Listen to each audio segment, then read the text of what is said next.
Hello guys, कैसे हो आप सब। सो आई होप आप सब बहुत अच्छे हो।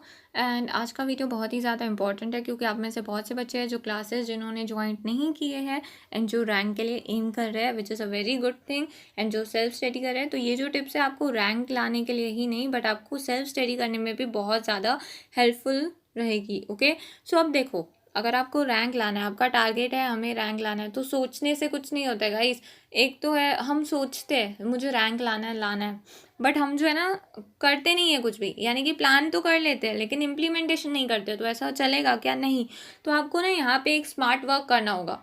क्या स्मार्ट वर्क करना होगा? आपको एक पेपर उठाना होगा एंड आपको अपने माइंड में सेट करना होगा। सपोज मुझे रैंक लाना है फॉर एग्जाम्पल, तो मुझे जो है मेरा एम है कि मैं टारगेट कर रही हूँ एटलीस्ट मेरी 175 मार्क्स आनी चाहिए। ओके, 175 या उससे ज़्यादा। ओके, एंड 175 टारगेट करूंगी तब जाके जो है मैं 150 तक पहुंचूंगी, क्योंकि मेरा ऐसा मानना है कि जितना हाई मैं टारगेट करती हूँ ना, तब जाके मैं उससे टच तक तो पहुंचती हूँ। ओके, तो ऐसे आपको जो है टारगेट बनाना होगा। सपोज हम जो है 175 मार्क्स का टारगेट बना रहे हैं रैंक लाने के लिए, कि एटलीस्ट मुझे 175 मार्क्स चाहिए ही चाहिए। ओके, सो अब जो है आपको रैंक लाने के लिए ऐसे टारगेट्स बनाने होंगे।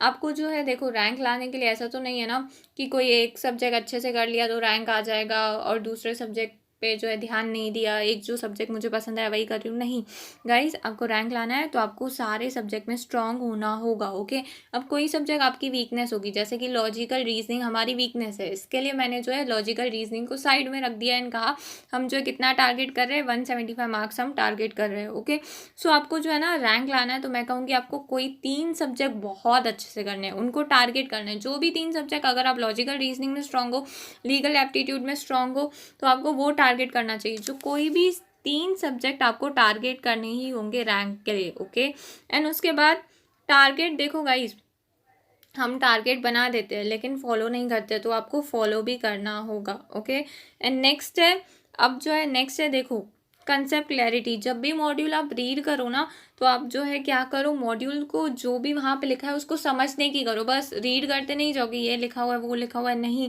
रीड नहीं करो, उसको समझने की करो। ठीक है, एक लाइन रीड करते हो, एक पैराग्राफ रीड करते हो, स्टॉप हो जाओ, वहाँ पे समझो क्या कह रहे हैं, जो समझ में आया उसको बोलो। इससे क्या आपका कंसेप्ट और क्लियर होगा, क्योंकि रैंक लाने के लिए ना क्या है, रैंक तो आ जाएगा आपका, ठीक है, रट्टा मार के ये सब कर लिया आपने, बट रैंक आ जाएगा। बट गाइस, रट्टा मारना ही सब कुछ नहीं होता है, मार्क्स ही सब कुछ नहीं होता है, नॉलेज बहुत काम आती है। ऐसे रैंक का फ़ायदा ही क्या जब आगे चल के आपको जो है इस फील्ड में नॉलेज ना हो। ठीक है, तो आपको जो है नॉलेज के लिए स्टडी करनी है। ओके, नॉलेज के लिए स्टडी करोगे रैंक आ जाएगा।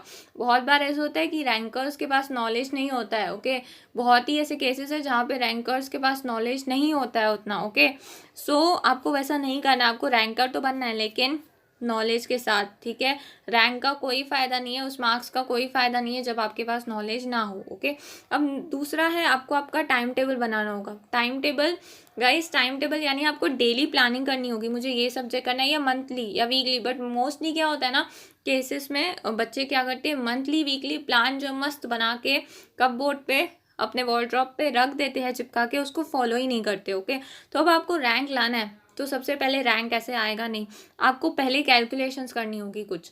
कैसे कैलकुलेशन करनी होगी? अब देखो, आपको टारगेट करने हैं एटलीस्ट 52 डेज। 52 डेज क्यों?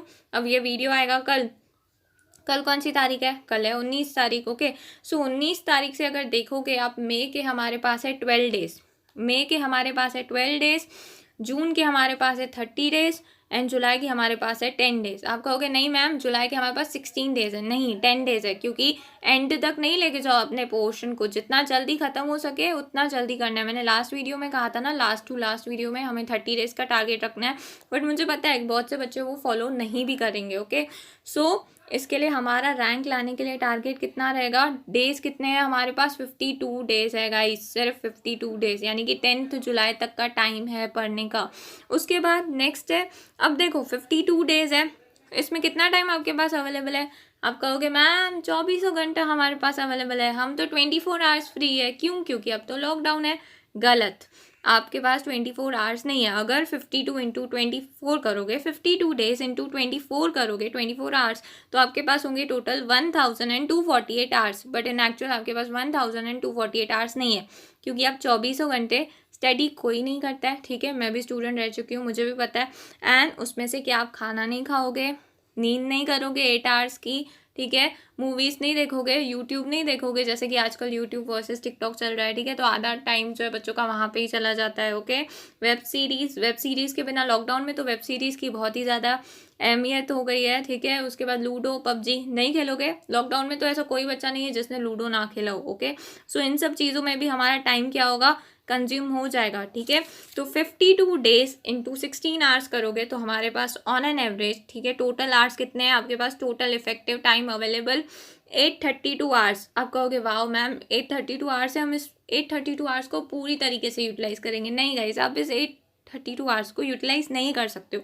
ये मैंने आपको कहा आपके पास 16 आवर्स है, ठीक है, इन एक्चुअल, बट इन 16 आवर्स में से भी जो है आप टाइम वेस्ट करोगे ही करोगे। ओके, सो आप कितनी देर स्टडी करोगे, 6 आवर्स धक्के मार मार के स्टडी करोगे। ओके, सो 52 डेज इनटू आप जो है 6 आवर्स स्टडी करोगे, ठीक है, तो कितना हुआ 312 आवर्स, यानी कि आपके पास टोटल टाइम जो आप यूटिलाइज कर सकते हो, ठीक है, इतना 832 आवर्स में से भी, ठीक है, कितना 312 आवर्स, अगर आप कितना 6 आवर्स डेली करते हो 52 डेज। ओके, इसमें तो आपका पोर्शन रिविजन सब हो जाएगा। ओके, यानी कि एक एक सब्जेक्ट को अगर हम देखें ना, 312 को हम डिवाइड करें 4 से, तो एक एक सब्जेक्ट को आप 78 आवर्स दे सकते हो, which is more than enough guys, बहुत ही ज़्यादा इनफ है। तो आपको ऐसी कैलकुलेशन करनी है। अब ये कैलकुलेशन मुझे नहीं पता आपको समझी नहीं समझी, बट आप जो है ऐसी कैलकुलेशन आपको माइंड में करनी चाहिए, रैंक लाना है। एंड चौथी बात ये है गाइस, आप जो भी सब्जेक्ट कर रहे हो उससे प्यार करो, ठीक है। अब क्या होता है ना, बहुत से बच्चे अरे यार ये सब्जेक्ट मुझे करना पड़ रहा है, मुझे पसंद नहीं है, नॉल नहीं, तो आपको जो भी सब्जेक्ट पढ़ रहे हो उससे जो है प्यार करो। ओके, उसको पसंद करो। अगर वो सब्जेक्ट आपको पसंद नहीं आएगा ना, इंटरेस्ट नहीं लोगे ना उस सब्जेक्ट में, फिर वो सब्जेक्ट हमेशा आपकी जो है बैंड बजाएगा। ये बात सच है गाइस, जब तक उस सब्जेक्ट में आप इंटरेस्ट नहीं लोगे वो नहीं होगा आपसे क्लियर। तो आपको इंटरेस्ट लेनी होगी, लॉजिकल रीजनिंग में भी इंटरेस्ट लेनी होगी। माइंड में सेट जो किया है कि लॉजिकल रीजनिंग इंटरेस्टिंग नहीं है, इन एक्चुअल लॉजिकल रीजनिंग इंटरेस्टिंग है, बट क्या है, ट्रिकी है, वही प्रॉब्लम है। बट उस ट्रिकी जो है, तो हमें उस ट्रिकीनेस से भी जो है हमें वो ट्रिक सीखनी है, ताकि जो है हम उसके सम सॉल्व कर सके। ओके, उसके बाद नेक्स्ट है गाइस मॉड्यूल मॉड्यूल मॉड्यूल। आपको मॉड्यूल ही रीड करना है, मॉड्यूल मीन्स स्टडी मटेरियल ही रीड करना है। कहीं भी बुक्स के लिए मत भागो गाइस, कहीं भी क्लासेस के लिए भी मैं कहूँगी मत भागो कि ये क्लासेस वो क्लासेस, सेल्फ स्टडी करो, बहुत इनफ है। और इस टाइम पे अभी जैसे लॉकडाउन चल रहा है ना, किसी के पास भी ना इनफ मनी है नहीं। ओके, आप खाना खा रहे हो वही बहुत है, तो जितने ज़्यादा इस टाइम पे पैसे सेव करो वही बेटर है। ओके, सो आपको जो है ना अपने मॉड्यूल को ही रेफ़र करना है, मॉड्यूल बहुत ही ज़्यादा इनफ है। मॉड्यूल हमारे लिए भगवत गीता की तरह है, मैं कहूँगी। ओके, मॉड्यूल इतना मैंने जो है, देखो मैंने मॉड्यूल को इतना दर्जा दे दिया है, तो समझो उसकी अहमियत। उसके बाद नेक्स्ट है गाइस क्लासेस की बात आती है। अब क्लासेस के लिए बहुत से बच्चे परेशान हैं, तो एंड बहुत से बच्चों के ऐसे भी मैसेजेस आए हैं कि मैम क्लासेस जाने से ना न्यू नॉलेज मिलती है, न्यू थिंग्स हमें सीखने को मिलती है। तो गाइस एक बात बता दूं मैं, ऐसे नहीं है कि जो क्लासेस पे जाते हैं वही नई चीज़ें, न्यू मोटिवेशन, न्यू थिंग्स उन्हें सीखने को मिलती है। आपके हाथ में गूगल है, इंटरनेट है, उससे भी आप नई चीज़ें, एक्सपीरियंस, लोग इतना ब्लॉग्स लिखते हैं, यूट्यूब पे अपना एक्सपीरियंस शेयर करते हैं, तो वहाँ से भी तो आपको इतना न्यू थिंग्स जो है आप सीख सकते हो। ओके, सो क्लासेस ही सब कुछ नहीं होता है। एंड क्लासेस जो है आपको ऐसा लग रहा है, ये आपके माइंड में मिथ है। ओके, कि क्लासेस से हमें न्यू चीज़ें सीखने मिलती है, ऐसा नहीं है। हाफ ऑफ द क्लासेस जो है ना, वो सिर्फ उनको उतना होता है कि मुझे पोर्शन कंप्लीट कराना है, बस क्लास में आते हैं, पोर्शन कराते हैं, निकल जाते हैं, नो मोटिवेशन नथिंग, ठीक है। तो यही उनका कंसर्न होता है। बट बहुत से क्लासेस अच्छे भी होते हैं, बट राइट नाउ मैं कहूँगी आप सेल्फ स्टडी कर रहे हो वही करो, क्लासेस के पीछे भागने की ज़रूरत नहीं है।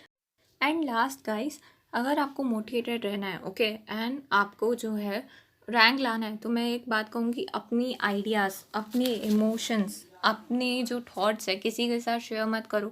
अपने पेरेंट्स के साथ कर लिया ठीक है, बट उसको अंदर में रखो। क्यों? क्योंकि जब आप कहोगे ना कि मेरा रैंक आने वाला है, मुझे रैंक लाना है, तो बहुत बार ऐसे होता है लोग आपको मोटिवेट नहीं करेंगे, आपको डीमोटिवेट करेंगे। ओके, कि अरे तू यहाँ पे क्यों आ गया, अरे इसमें रैंक नहीं आता। ओके, एंड ये एंड वो डीमोटिवेट करेंगे, क्योंकि लाइफ में ना मोटिवेटर्स कम मिलते हैं, डीमोटिवेटर्स ज़्यादा मिलते हैं। तो आपको मोटिवेटेड रहना है ना, तो किसी के साथ भी शेयर मत करना।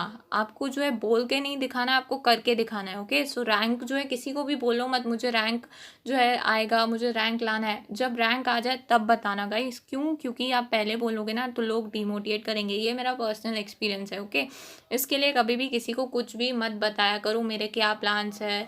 एंड कोई पूछे ना पेपर कैसा गया, बोल दो ठीक ठाक गया। ओके, कुछ भी मत बताया करो। इससे क्या है ना, लोग डिमोटिवेट करने के लिए बहुत मिलते हैं। मैं ये पर्सनल एक्सपीरियंस से कह रही हूँ। ओके, सो इसके लिए आपको जो है मोटिवेटेड रहना है तो इन सब चीज़ों से अवॉइड रहो। ठीक है, एंड जो डिमोटिवेट करते हैं, अरे CS क्यों ले रहा है, CA कर लेता है एंड ऑल दैट, उनको भी इग्नोर करो, उनसे भी दूर रहो। ओके, आपको जो है ये ज़्यादा आपके हेल्प करेगा आपको आगे बढ़ने में अपने लाइफ में। ओके, सो आई होप आपको जो है सारी चीज़ें समझ में आ गई होगी, specially that effective time available वाला थिंग। ठीक है, तो ऐसे आपको अपना टाइम टेबल बनाना है एंड कैलकुलेशन समझ में आई होगी। अदरवाइज मैं नेक्स्ट वीडियो में फिर से कैलकुलेशंस आपको एक्सप्लेन करूँगी। ओके, एंड गाइस अब जो है आपके लिए नोट्स देखो मैंने अपलोड कर दिए है। ओके, एंड नोट्स अपलोड कर दिए, डिस्क्रिप्शन में है लिंक, तो आप वहाँ से डाउनलोड कर लो। एंड मेरे लिए ना गाइस पॉसिबल नहीं होता है मैं हर एक बच्चे को DM में लिंक करूँ, क्योंकि बहुत से बच्चे हैं इंस्टाग्राम पे। ओके, एंड हाँ, बस यही कहना था। सो आप जो है लिंक डिस्क्रिप्शन पे देखो या मैं कमेंट बॉक्स में दे दूँगी, ताकि आपको जो है कोई प्रॉब्लम ना हो। Okay, so thank you guys, bye bye.